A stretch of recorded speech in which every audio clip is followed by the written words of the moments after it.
Welcome to Keep Traveling Your African Story, the only podcast that shares the real voices and journeys shaping African tourism. I'm your host, Rael Zieve, and I've been a part of the African tourism industry for over 20 years. Through my inbound tour operation, Keep Traveling, I've had the privilege of connecting travelers from all around the world with the magic of Africa. This podcast is my way of opening that world up to you, a place to learn about the people, properties, and opportunities that make travel across this continent so very special. Today, I'm delighted to introduce Jane Fox, who is the head of sales and marketing at Fox's Safari Camp, who joins me to share her story. Jane, welcome to the show. Thank you for having me. So Jane, is this just a complete coincidence that your surname is Fox and you work for Fox's Safari Camp? No, not at all. So Fox's Safari Camps is a family-owned and operated company. Family set out as tea planters back in the 50s in Tanzania and began building a lodge first in 1982. There was no real tourism, especially in Southern Tanzania where we're based in those days. It was some fun until around about the 90s where tourism changed dramatically in Tanzania. And it's built up from there. So now we have a portfolio of 7 camps and lodges throughout Southern and Western Tanzania, still owned and run primarily by family members. As you mentioned, I see the 7 lodges, but you actually only talk about 6 areas. So can I assume that in one particular area there's 2 lodges? Yes, in Mikumi National Park we have 2 small tented camps, one in the north and one in the south areas of the park. Just talk about the 6 different areas. What sort of area do they cover as far as square meterage? And give us an idea how far they are away from each other. I'm not very good at word kilometres and things like that, but Southern Tanzania, you've got Nyerere National Park, which is the largest national park in Tanzania. It's the size of a small country. And then Raha National Park is next in line, and that again is similar to, say, Belgium. They're all vast areas of conservation. So to get between the parks, you can drive, but you would be on an average drive of about, say, 7 hours a day to drive between these national parks. So we tend to fly our guests around. We also operate our own airline, Safari Airlink, which does scheduled flights between all the national parks. That's a nice advantage to have 7 different properties where you can send clients to each one. What would you suggest is a good time to spend at each particular lodge? Say 2-3 nights? I mean, it obviously depends on time and budget, but I would recommend a minimum of 3 nights at any one place. I would recommend you go to fewer places and spend longer than to jump around with 2 nights and 2 nights. You're going to discover more, you're going to see more, and you're going to slow down a little bit and actually spend more time really getting involved. Yeah, listen, you're talking to the converted. I hate traveling in and out of suitcases. There are a lot of people that do 2 nights and 2 nights and 2 nights. I do get it. What are the real differences amongst the 7 camps? And I'm just talking about your lodgings or your activities that you offer at each camp. The locations, the scenery, the areas are very different. We've always chosen really good locations to the extent that sometimes we've been sitting in a national park really with a camp for years before there's been any real tourism. You'll be able to sit on your veranda or restaurant or bar and there will be animals coming up around and you'll be seeing things going on. The camps themselves are not replicated, so they are all different deliberately. The managers have a good input themselves for their own camp.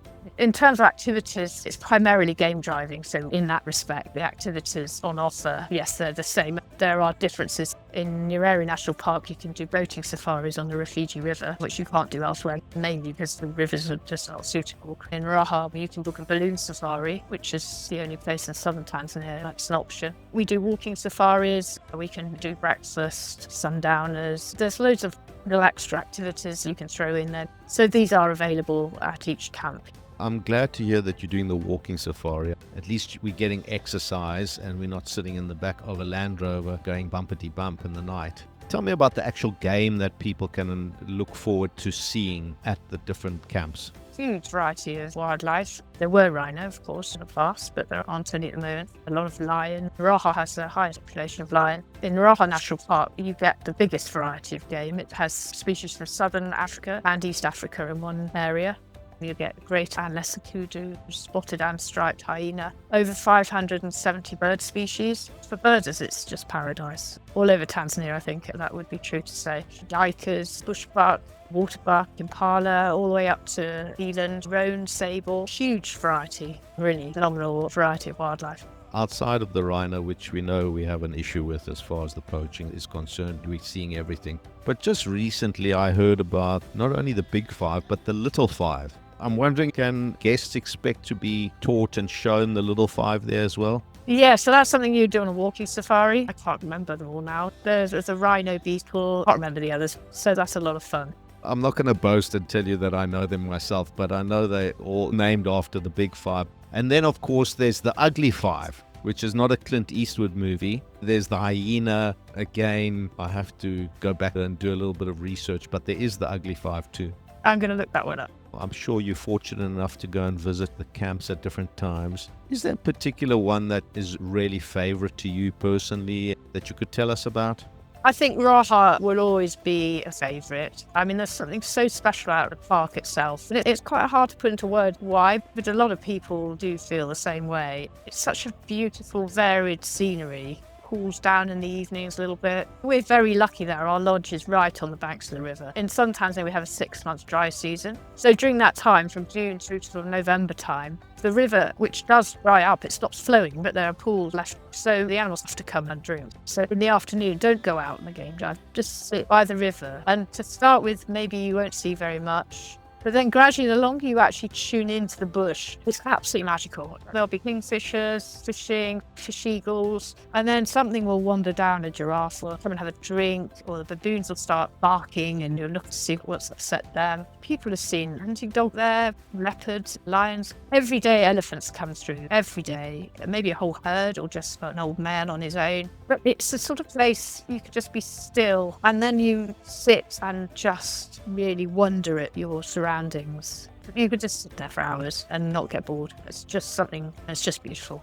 Yeah, you're very fortunate. And coming to that, how did you end up in the tourism business? Was this always going to be the plan for you? Me personally, no, not my plan at all. I met my husband at university, and in 1990 we went out to Tanzania. We were starting really from nothing at that stage. We were farming, so we just had built Raha River Lodge. It's changed many times since then. Towards the late 90s, tourism began to change. There used to be such controls on foreign exchange. All that sort of started changing so that foreign tourists did start coming in. So we started, as I say, with Raha River Lodge, and we built Lazy Lagoon, which is a small beach lodge on an island just off the coast of Tanzania, north of Dar es Salaam. So that was the second one, and then the others kind of came along, I think, quite quickly after that. We ended up buying the oldest camp, first camp built in Salou because of its location, and that's where we are now, yeah.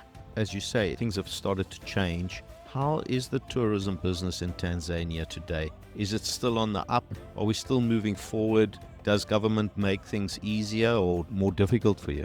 Where we are in the south, it's a much harder sell because we're up against Serengeti. So most people, especially people who go on a safari for the first time, will insist on going to Serengeti, which, I mean, there's no doubt about it, it's phenomenal, but it's very crowded these days. And they do need far more controls over the amount of vehicles, the behaviour around animals, things like that. We don't suffer from that in the south at all. We get far more second-time safari goers, that sort of thing. Although those who do a little bit of research and realise they don't want to be surrounded by 100 other cars will come up. So I'm trying to say, if you haven't been on safari before, there's absolutely no reason whatsoever this isn't the place to come. Serengeti is one of those names that's a tick name. It's getting more expensive with fees and things, but people are still pouring in there. We rely a lot on tour operators having the knowledge of how to sell Southern Tanzania and explain to their clients why they should choose that over and above the north. Yeah, listen, I couldn't agree with you more. I think some of the commercialized places don't do places justice. I was actually in the Kruger National Park 2 or 3 weeks ago, and leopard had caught something and was sitting in a tree just off the side of the road, and it looked like the M25 in the UK. It was actually ridiculous. I was so disappointed. Listen, I know that you want to stop and see this, but it really just took so much out of that experience. Listen, let's be honest, there are people that want to be disconnected, so they don't want to be around those crowds. I understand the Serengeti, but I think you guys are doing a fantastic job, so kudos to you. There's a vast difference being the only car there, looking around thinking, this is me and my family, and there's 5 lions and eating a buffalo, and there's no one else around. That's when you realise you're in their home. Let me ask you this. What do guests always rave about after having left one of your camps? I mean, the staff are so key. It's a very hospitable, small camp. So you're not a bum in a bed. You become part of the family. So I think it's the feeling of camaraderie and a home from home in a way, in that you get to sit around and share your experiences from the day and general feeling of being made very welcome. We get a lot of feedback that the staff have made them so welcome, especially if it's a special occasion, a birthday or anniversary or something like that, then we like to make a little bit of a fuss of them. Sure. I'm going to put you on the spot a little bit because many of my guests talk about their staff, rightfully so. But within your staff, is there somebody in particular that really makes a big difference, just gets the job done, forward thinking? I'm not saying the other staff don't do a good job, but there's that one person that just goes above and beyond. We've got staff who've been with us since the beginning. I mean, that says a lot. Some of the guides, Josephat, we have a lot of his family, his brothers work for us as well. His father, Julius, is our headman on the farm. And he has about 14 children. I think most of them have either do or have worked for us in the past. We have a lot of staff from families, which is really great until there's a funeral, and then in which case they all want to go off, which is just Africa for you. But there's a lot of staff loyalty. If something needs sorting, they'll sort it. We have a new throughput of younger people coming through. Some of them stick it out. The younger people are quite different. Their attitude is the same across the world, but their attitude is quite different. We've always brought people in at the bottom and they're trained in different areas, and those who excel move on up. But the younger ones are like, no, I'm a guide. I want to guide, and that's what I'm going to do. Whereas before, they start as a housekeeper, they go on our guide training course, and it's up to us if they're good enough to be guides. Having done a 3-month course somewhere in guiding is not a guide for us. Enough said. What are your hopes for the future, Jane? What's the plan for the next 5 to 10 years? There's a lot of changes going on in the country. There's so much potential in Southern Tanzania. Across the board, it's not just our company, but there's occupancy improvements can be made. I mean, the government's attitude developing the south is to put more camps in, whereas ours is, no, you need to invest in promoting the whole area and giving business to the existing camps. Introducing new camps doesn't bring business, it just dilutes the existing business. So there's a lot of potential, way before it'll get anywhere like the Serengeti sort of side of things with hundreds of vehicles. We haven't got any immediate plans. There's always endless work needs doing anyway with 7 properties, but there's things we'd like to do.